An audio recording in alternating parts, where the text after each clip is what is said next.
À la question des pharisiens, question posée pour le piéger, Jésus, dans sa réponse, va nous dire ce qu'il pense du mariage et du couple. Et des pharisiens s'approchèrent de lui pour lui mettre à l'épreuve et lui dire: Dis-nous s'il est permis de répudier sa femme pour n'importe quelle raison.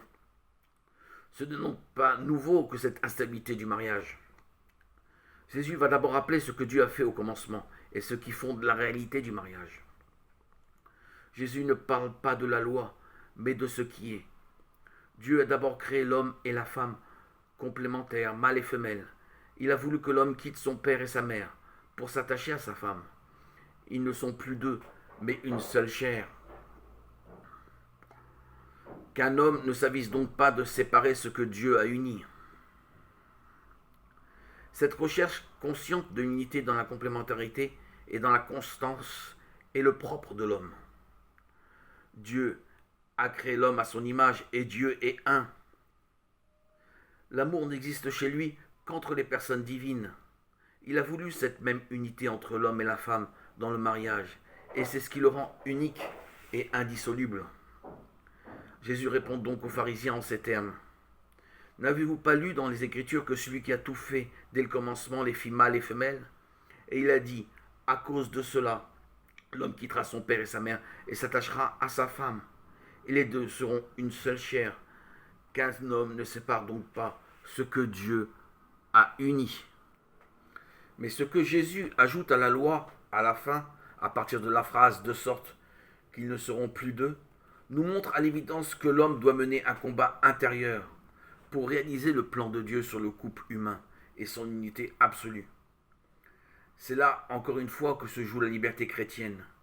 Elle doit choisir, quoi qu'il lui en coûte, le chemin de la fidélité.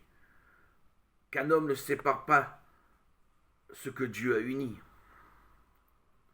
Jésus nous laisse donc entendre que l'amour conjugal est un amour unique, intangible, inspiré par Dieu lui-même. Et que l'instinct, si profond soit-il, doit être dominé avec l'aide du Seigneur pour ne pas détruire l'unité voulue par lui entre l'homme et la femme. Les apôtres ne suivent que difficilement Jésus dans sa rigueur vis-à-vis du mariage et au sujet de son indissolubilité.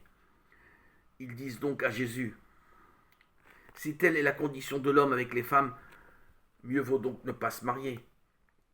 Il leur dit: tous ne comprennent pas cette parole, mais seulement ceux auxquels cela a été donné.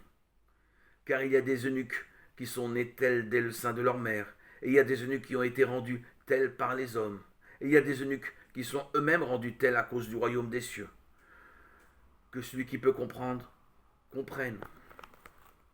Jésus, dans ce texte, ne fait pas l'apologie du célibat comme la voie la meilleure, mais il souligne à son sujet deux points très importants. Ce dont total est la réponse à un appel personnel. Tous ne comprennent pas cette parole, mais ceux auxquels cela a été donné. Et en plus, Jésus n'envisage la possibilité du célibat qu'en vue du royaume, pour le seul service du royaume.